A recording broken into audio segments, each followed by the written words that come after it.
et sœurs, bienvenue à ceux qui nous suivent sur Internet.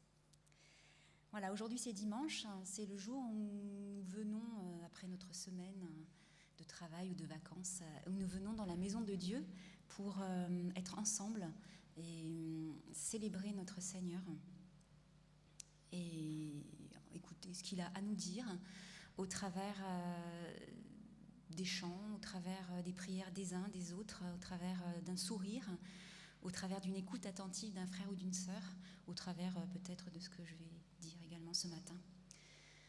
Merci Seigneur parce qu'il est là ce matin.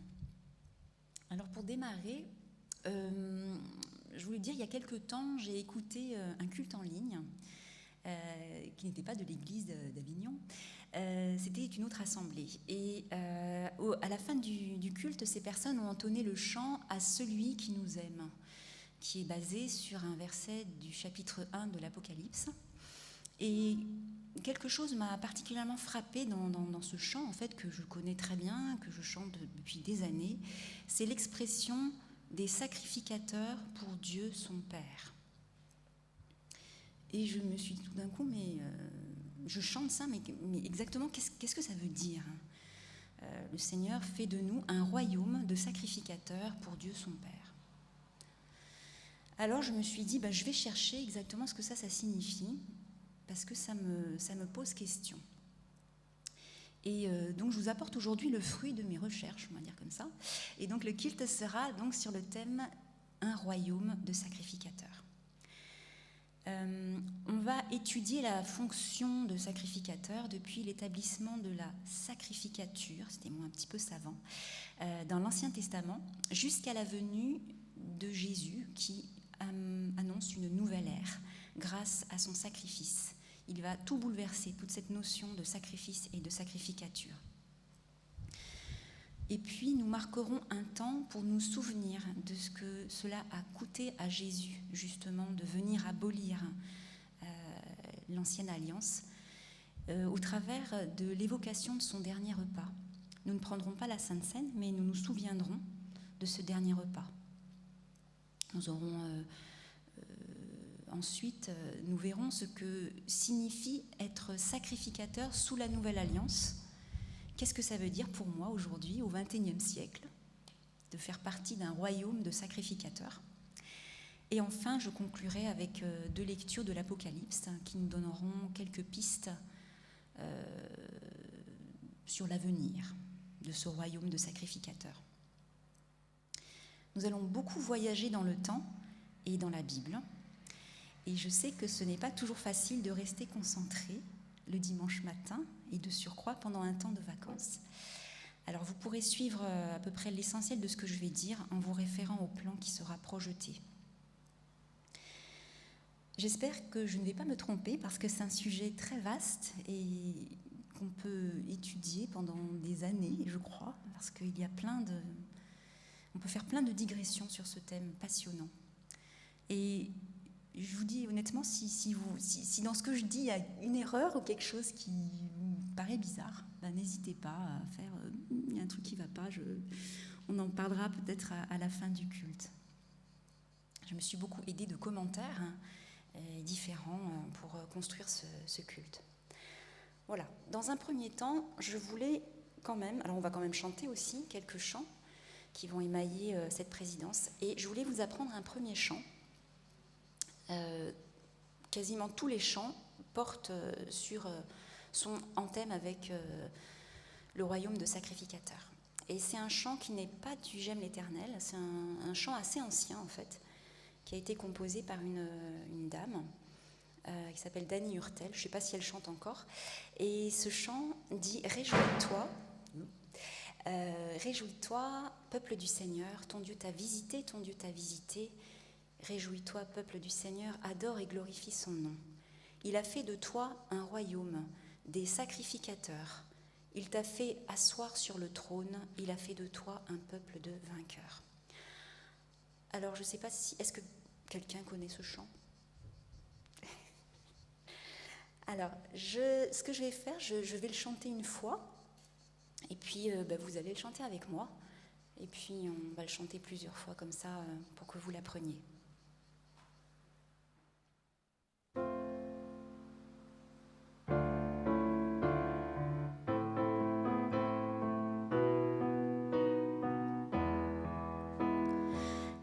Réjouis-toi, peuple du Seigneur, ton Dieu t'a visité, ton Dieu t'a visité. Réjouis-toi, peuple du Seigneur, adore et glorifie son nom. Il a fait de toi un royaume, des sacrificateurs. Il t'a fait asseoir sur le trône. Il a fait de toi un peuple de vainqueurs. Réjouis-toi, peuple du Seigneur, ton Dieu t'a visité, ton Dieu t'a visité. Réjouis-toi, peuple du Seigneur, adore et glorifie son nom. Alors, on va commencer par le couplet. Donc, je chante une phrase et vous répétez après moi. Il a fait de toi un royaume, des sacrificateurs. Ensemble. Il a fait de toi un royaume, des sacrificateurs. Très bien. Deuxième phrase. Il t'a fait asseoir sur le trône. Il a fait de toi un peuple de vainqueurs. Ensemble. Il t'a fait asseoir sur le trône. Il a fait de toi un peuple de vainqueurs. On reprend ensemble le couplet. Il a fait de toi un royaume, des sacrificateurs. Il t'a fait asseoir sur le trône. Il a fait de toi un peuple de vainqueurs. Ok, le couplet. Réjouis-toi, peuple du Seigneur, ton Dieu t'a visité, ton Dieu t'a visité. Ensemble. Réjouis-toi, peuple du Seigneur, ton Dieu t'a visité, ton Dieu t'a visité. Ok, la suite. Réjouis-toi, peuple du Seigneur, adore et glorifie son nom. Ensemble. Réjouis-toi, peuple du Seigneur, adore et glorifie son nom. Allez, on chante tout ensemble. Réjouis-toi, peuple du Seigneur, ton Dieu t'a visité, ton Dieu t'a visité. Réjouis-toi, peuple du Seigneur, ton Dieu glorifie son nom. Il a fait de toi un royaume, des sacrificateurs. Il t'a fait asseoir sur le trône. Il a fait de toi un peuple de vainqueurs. Réjouis-toi, peuple du Seigneur, ton Dieu t'a visité, ton Dieu t'a visité. Réjouis-toi, peuple du Seigneur, adore et glorifie son nom. Très bien. Donc on rechantera ce chant tout à l'heure au moment des offrandes.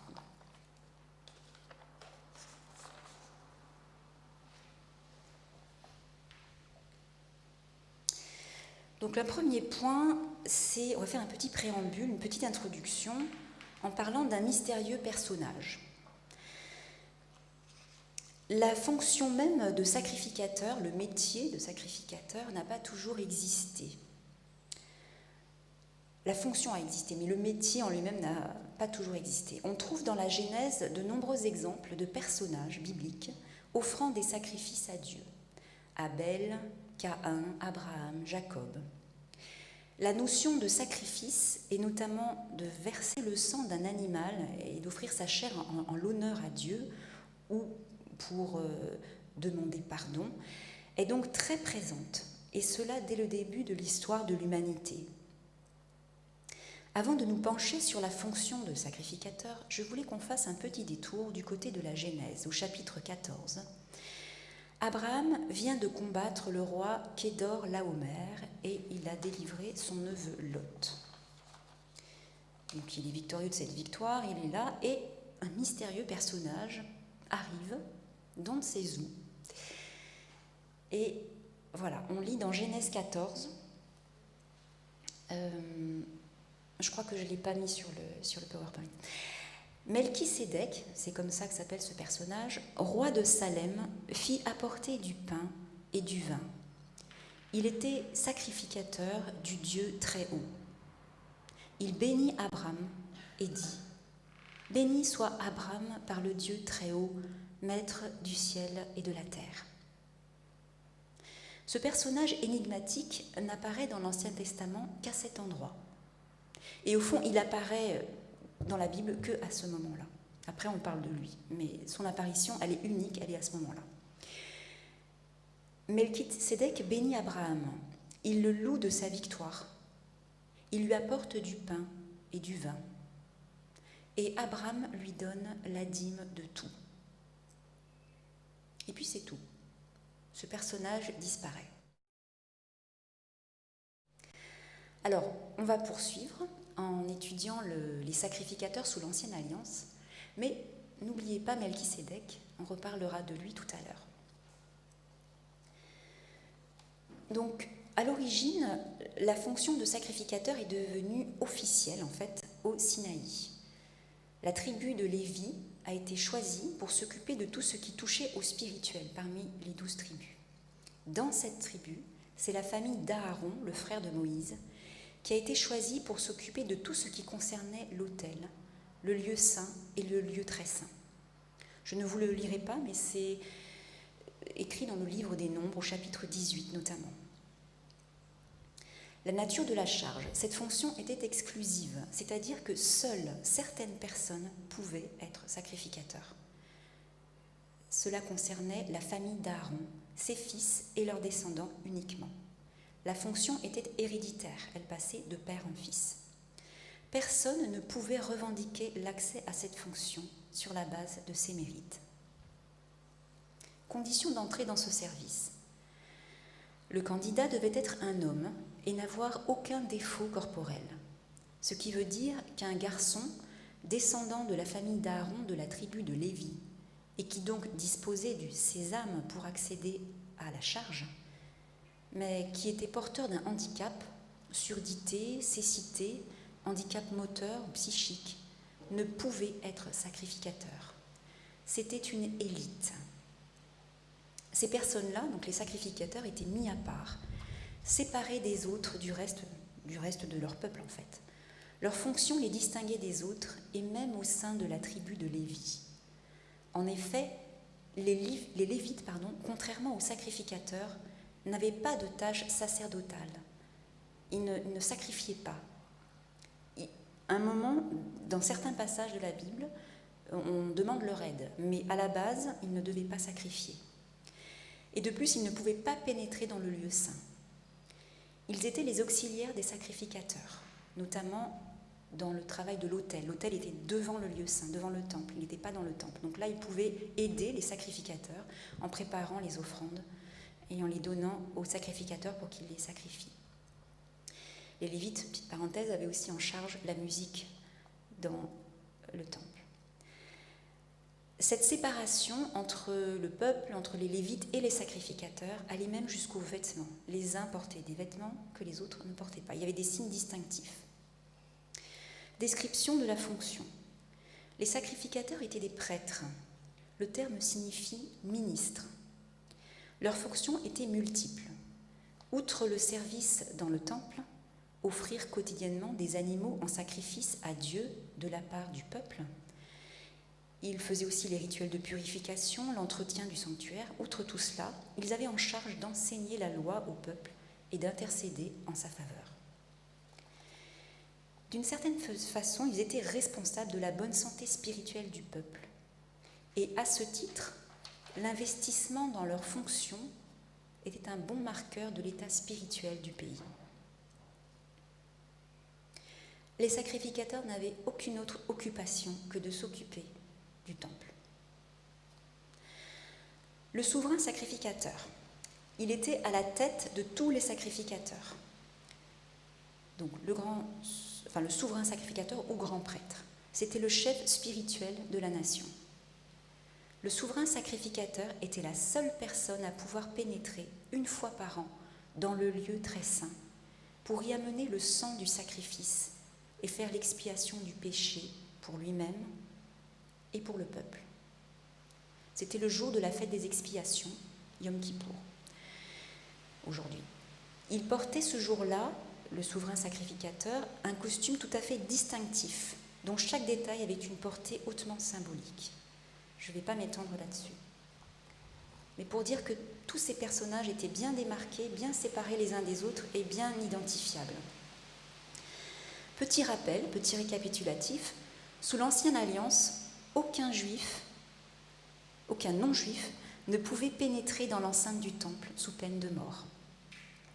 L'Israélite de base se présentait avec son offrande et la donnait à un sacrificateur ou un lévite, afin que l'animal soit sacrifié sur l'autel par cette personne. L'autel se trouvait devant le temple. Seuls les sacrificateurs pouvaient entrer dans le lieu saint et faire le service du temple. Seul le souverain sacrificateur pouvait pénétrer une fois par an dans le lieu très saint. Ces rituels se sont répétés pendant des siècles. Si je lis dans Hébreux 9, au verset 6, « Or ces choses, étant ainsi disposées, les sacrificateurs qui font le service entrent en tout temps dans la première partie du tabernacle.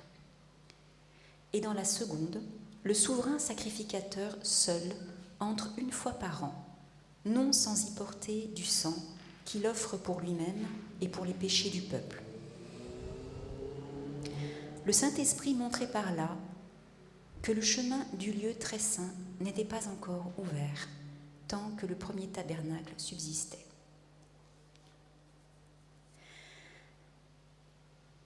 Maintenant, on va parler d'une rupture qui a eu lieu avec la venue de Jésus.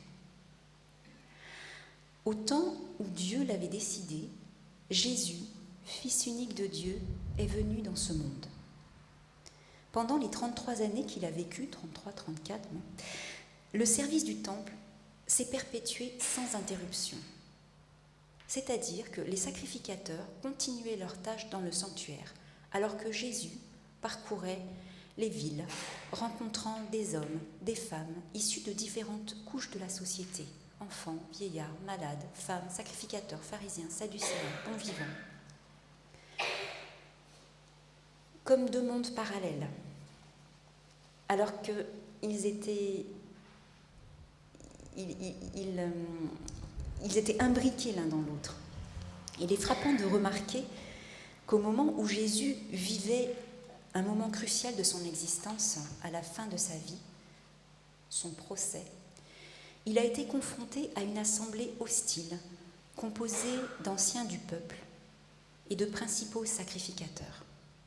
Ce procès se déroulait chez le souverain sacrificateur. Je lis dans Marc, l'évangile de Marc, au chapitre 14, plusieurs versets. Ils amenèrent Jésus chez le souverain sacrificateur, où s'assemblèrent tous les principaux sacrificateurs, les anciens et les scribes. Alors, le souverain sacrificateur, se levant au milieu de l'assemblée, interrogea Jésus et dit : « Ne réponds-tu rien ? Qu'est-ce que ces gens déposent contre toi ?» Jésus garda le silence et ne répondit rien. Le souverain sacrificateur l'interrogea de nouveau et lui dit : « Es-tu le Christ, le Fils du Dieu béni ?» Jésus répondit : « Je le suis. Et vous verrez le Fils de l'homme assis à la droite de la puissance de Dieu et venant sur les nuées du ciel. » Alors le souverain sacrificateur déchira ses vêtements et dit : « Qu'avons-nous encore besoin de témoins ? Vous avez entendu le blasphème, que vous ensemble. » Tous le condamnèrent comme méritant la mort. La mort de Jésus. Jésus a dû monter sur la croix et il est mort crucifié. Cette réalité tangible, certainement très difficile à voir, insupportable même, revêtait pourtant une portée cachée d'une profondeur inouïe. Dans Hébreux 9, au verset 11, je lis : « Mais Christ est venu comme souverain sacrificateur des biens à venir. Il a traversé le tabernacle plus grand et plus parfait, qui n'est pas construit de main d'homme, c'est-à-dire qui n'est pas de cette création. Et il est entré, une fois pour toutes, dans le lieu très saint, non avec le sang des boucs et des veaux, mais avec son propre sang, ayant obtenu une rédemption éternelle.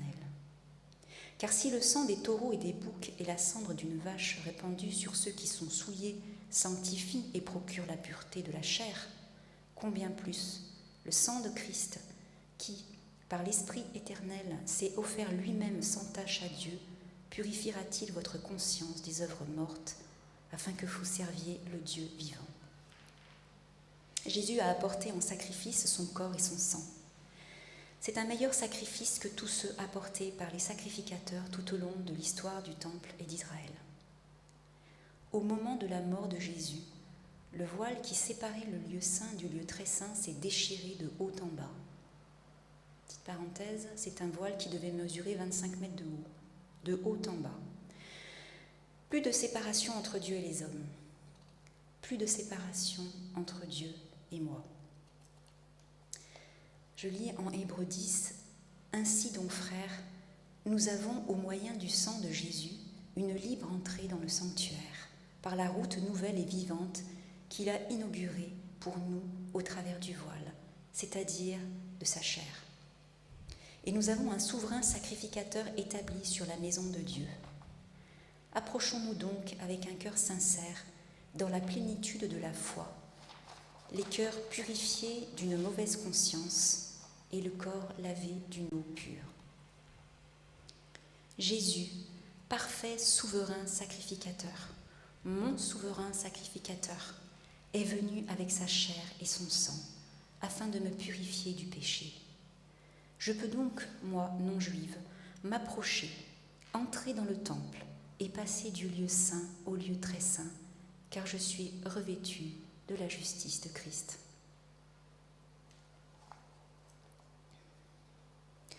Tout ceci nous amène à nous souvenir du dernier repas que le Seigneur a pris avant de mourir.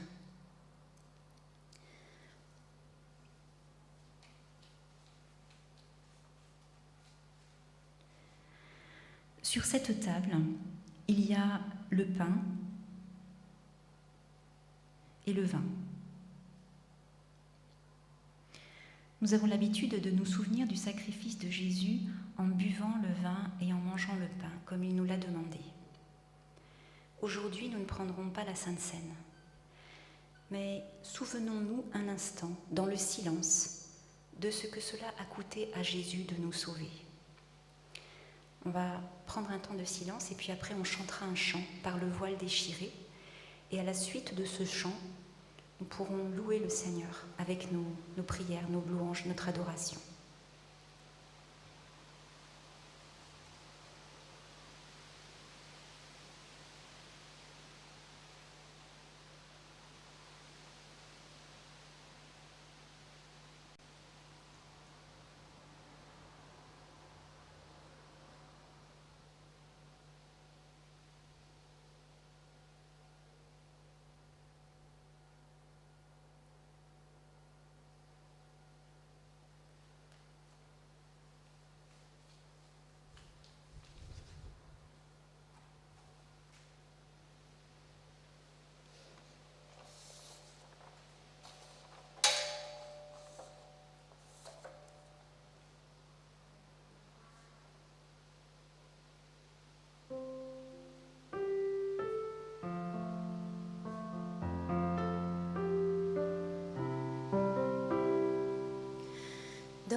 innocence.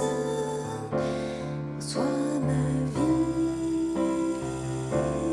en retour. Je te suis, Jésus. Je te suis, Jésus. Par le voile déchiré, je te suis, Jésus.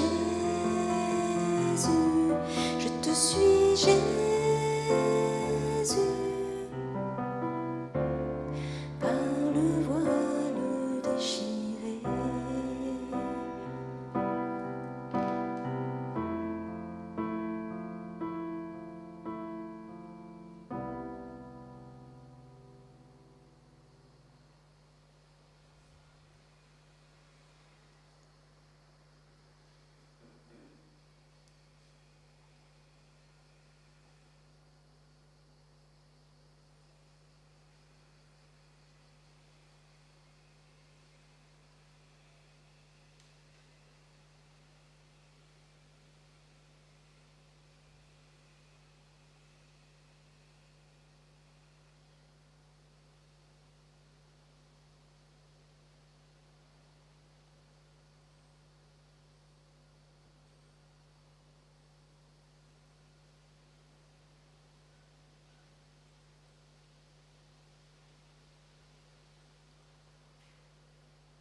Seigneur, merci Seigneur d'être venu dans ce monde, Seigneur, et d'être devenu par ta mort notre souverain sacrificateur, derrière lequel nous pouvons entrer dans le lieu saint, dans le lieu très saint, dans la présence de Dieu, revêtu par ton sang précieux, Seigneur.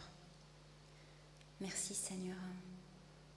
J'étais pécheur, Seigneur, mais Seigneur, tu m'as lavé, tu m'as délivré du péché, Seigneur. Et je marche, Seigneur, à ta suite, Seigneur. Merci pour mes frères et sœurs, merci pour tous ceux dans le monde, Seigneur, qui t'ont donné leur cœur, Seigneur, et qui marchent à ta suite, Seigneur. Merci, Seigneur. Amen.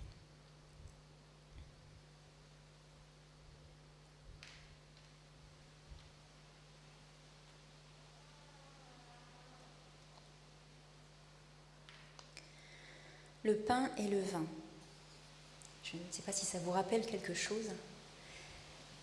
Ça nous rappelle ce qu'a apporté Melchisédek au tout début de la Genèse avec Abraham. Maintenant, nous allons voir Jésus, le parfait sacrificateur. Et justement, nous allons voir que Jésus est comparé ou est issu de l'ordre de Melchisédek. Je lis dans Hébreux chapitre 7. En effet, ce Melchisédek était roi de Salem, sacrificateur du Dieu Très-Haut. Il alla au-devant d'Abraham. Je lis un petit peu plus loin. Il est sans père, sans mère, sans généalogie. Il n'a ni commencement de jour, ni fin de vie, mais il est rendu semblable au Fils de Dieu. Ce Melchisédek demeure sacrificateur à perpétuité. Un petit peu plus loin, car ce témoignage lui est rendu. Tu es sacrificateur pour toujours, selon l'ordre de Melchisédek. Un peu plus loin, au verset 24, mais lui, parce qu'il demeure éternellement, possède un sacerdoce qui n'est pas transmissible. C'est aussi pour cela qu'il peut sauver parfaitement ceux qui s'approchent de Dieu par lui, étant toujours vivant pour intercéder en leur faveur.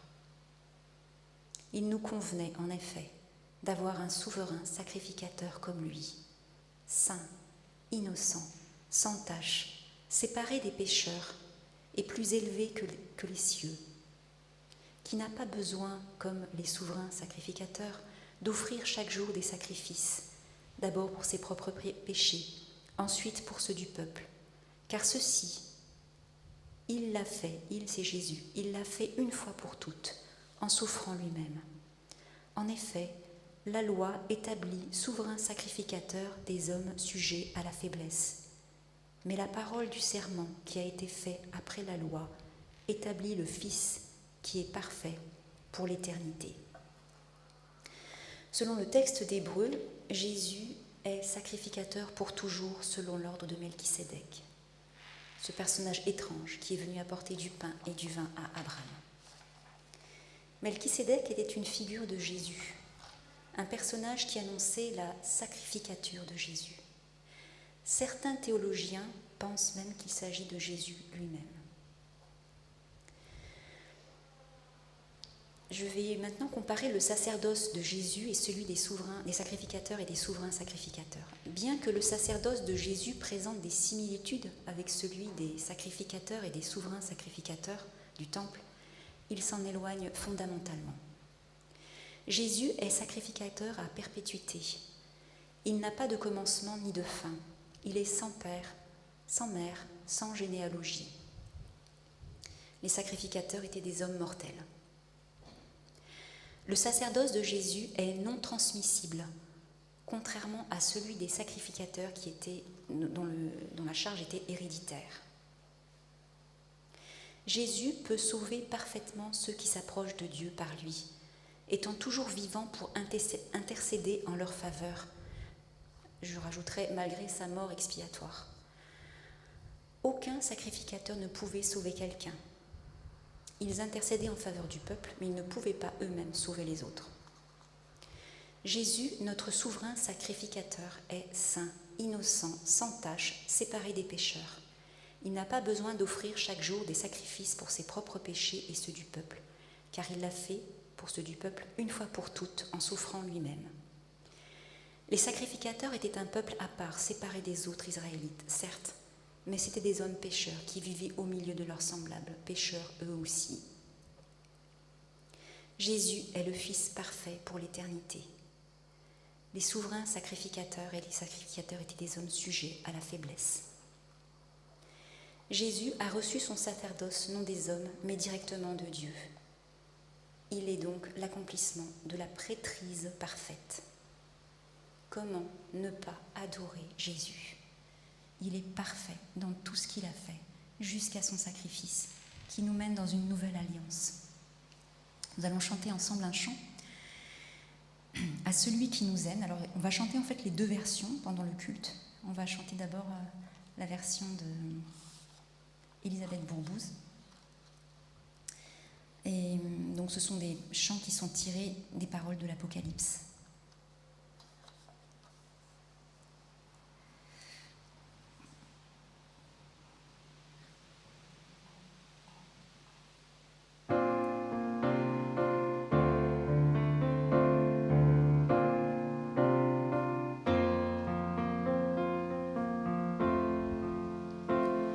À celui qui nous aime, qui nous a délivrés de tous nos péchés par son sang, et qui a fait de nous un royaume de prêtres, des sacrificateurs pour Dieu son Père. À lui la gloire et le pouvoir au siècle des siècles. Amen.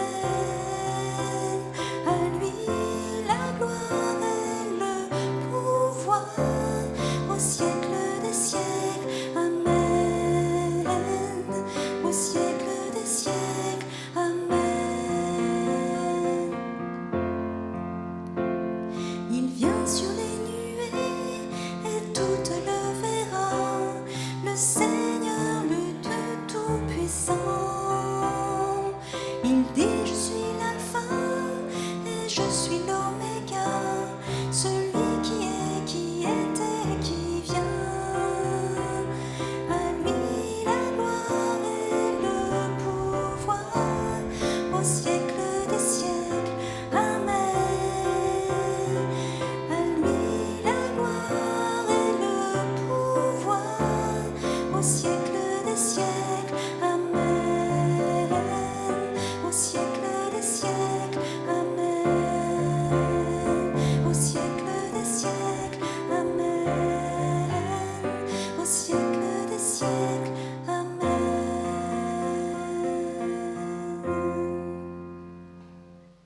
Au siècle des siècles, Jésus règne.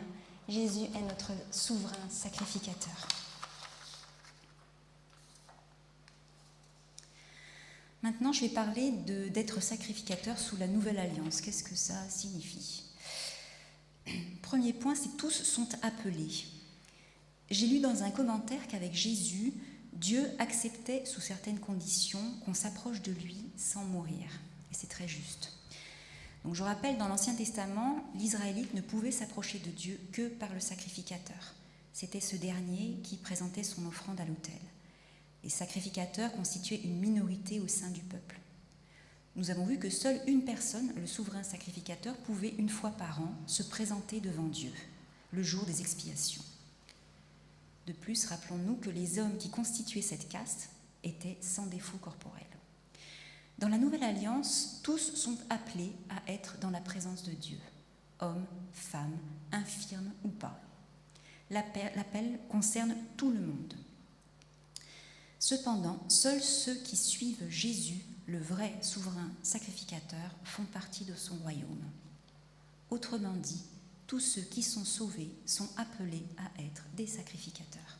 L'Église est un royaume de sacrificateurs. Je lis dans 1 Pierre, chapitre 2, verset 9. « Vous, au contraire, vous êtes une race élue, un sacerdoce royal, une nation sainte, un peuple acquis, afin que vous annonciez les vertus de celui qui vous a appelé des ténèbres à son admirable lumière. Vous qui autrefois n'étiez pas un peuple et qui maintenant êtes le peuple de Dieu, vous qui n'aviez pas obtenu miséricorde et qui maintenant avez obtenu miséricorde. » Être sacrificateur, ça veut dire quoi? Concrètement, au XXIe siècle, qu'est-ce que ça veut dire pour moi, pour vous, pour toi? Il ne s'agit pas de faire le sacrificateur, mais d'être sacrificateur. D'abord, c'est un privilège. La présence de Dieu, ce n'est pas rien. Le Dieu d'éternité, créateur de l'univers, nous offre sa compagnie. Nous faisons partie du vaste cercle de ses intimes. Nous connaissons Dieu, nous l'adorons, nous le chantons, nous étudions sa parole. De même que les sacrificateurs dans l'Ancienne Alliance officiaient au temple et s'occupaient de la maison de Dieu, c'était leur univers. De même, nous baignons dans l'univers de la présence de Dieu, nous baignons dans sa présence. C'est aussi un honneur, car nous faisons partie d'un sacerdoce royal. Cela ne signifie rien pour nos amis qui vivent encore dans le monde. Si on leur disait ça, ils se moqueraient de nous ou diraient que nous sommes dans une secte.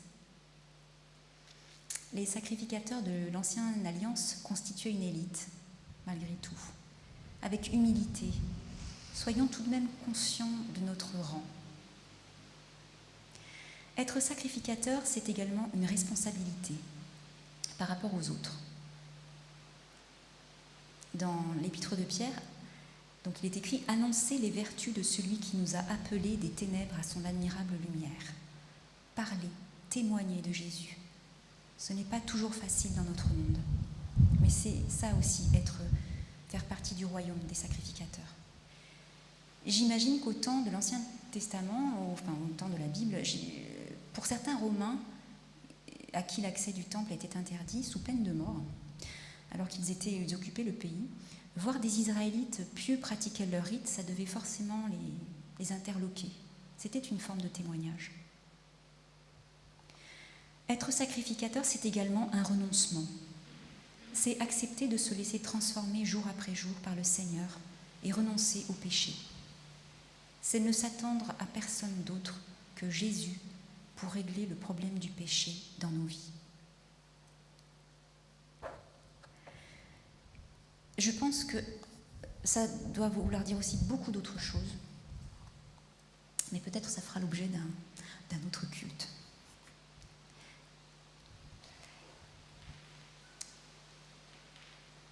Avant de conclure, on va avoir le temps de l'offrande.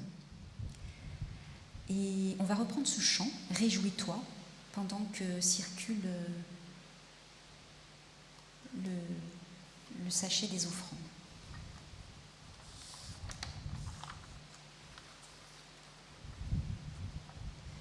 Je mets bien les petits trucs parce qu'il y a du vent, ça s'envole.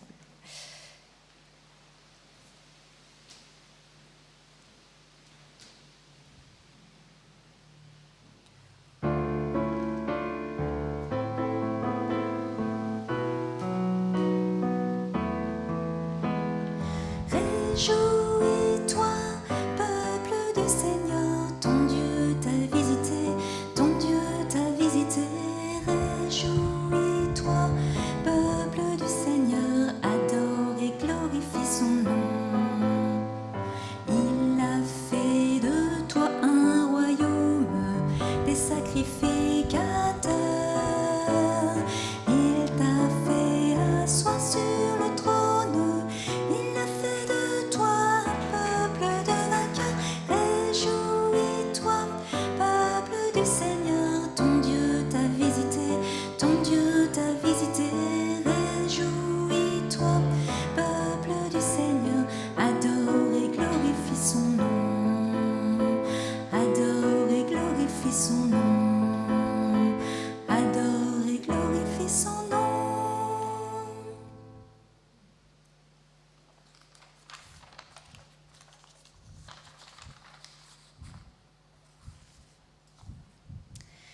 Et après, qu'est-ce qui va se passer dans l'avenir? On a beaucoup voyagé de l'Ancien Testament au Nouveau Testament à aujourd'hui pour comprendre ce qu'était la fonction centrale du sacrificateur dans la Bible et dans la Nouvelle Alliance, et surtout la notion de souverain sacrificateur sous la Nouvelle Alliance. Mais l'œuvre de salut de Jésus a tout aboli de l'Ancienne Alliance. Aujourd'hui, je sais qu'il est mon souverain sacrificateur et que je fais partie d'un royaume de sacrificateurs à sa gloire. Pour conclure, je vous lirai 2 textes de l'Apocalypse. Ces textes parlent de ce que feront les sacrificateurs dans un avenir peut-être pas si lointain. Je ne vais pas m'étendre, je ne vais pas expliquer ces versets, je serais, je pense, incapable, mais je les lis simplement. L'Apocalypse est un livre qui propose tellement de pistes d'interprétation que je m'en tiendrai simplement à l'interprétation littérale. Apocalypse 5, au verset 9. L'agneau de Dieu est venu prendre le livre de la main droite de celui qui était assis, et lui seul pouvait rompre les sceaux. Voici ce que dit la Bible, le cantique des rachetés. Et il chantait un cantique nouveau. Normal, c'est nous, plus tard, en disant: tu es digne de prendre le livre et d'en ouvrir les sceaux, car tu as été immolé et tu as racheté pour Dieu par ton sang des hommes de toute tribu, de toute langue, de tout peuple et de toute nation. Tu as fait d'eux un royaume et des sacrificateurs pour notre Dieu, et ils régneront sur la terre. Apocalypse verset 20 chapitre 20 au verset 6. Heureux et saints ceux qui ont part à la première résurrection. C'est nous aussi dont il est question. La seconde mort n'a point de pouvoir sur eux, mais ils seront sacrificateurs de Dieu et de Christ et régneront avec lui pendant 1000 ans. Ce sera peut-être le sujet d'une autre présidence, ce règne de 1000 ans. Voilà, nous avons voyagé donc dans la Bible et appris ce qu'était, nous sommes souvenus de ce qu'était la fonction de sacrificateur. Et souvenons-nous que nous faisons partie de ce royaume. Bien sûr, nous ne sommes pas parfaits, et ces versets de l'Apocalypse nous parlent d'un temps où nous serons parfaits. Mais déjà, ayons en vue que Jésus est notre souverain sacrificateur. Et cela doit réjouir notre cœur. Voilà. Notre culte va toucher à sa fin. Et donc je vais appeler Christian s'il y a des annonces, ou voilà, pour faire les annonces.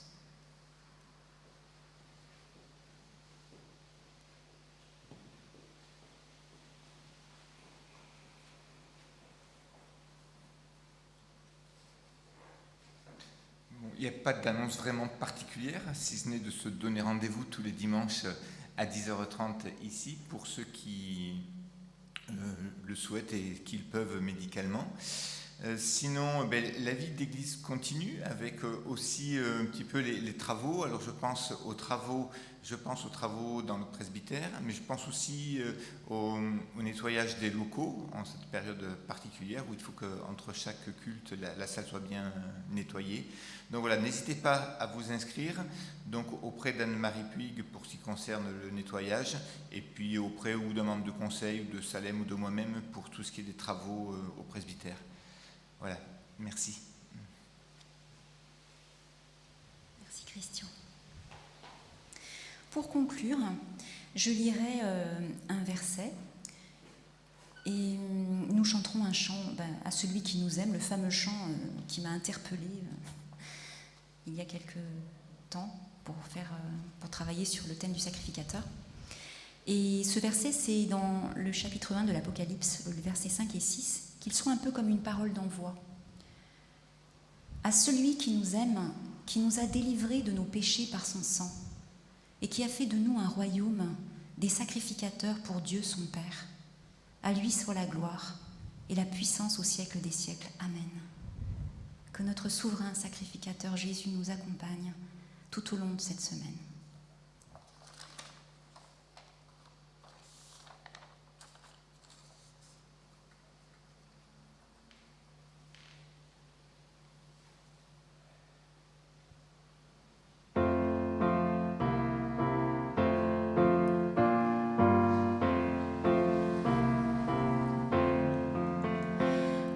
Celui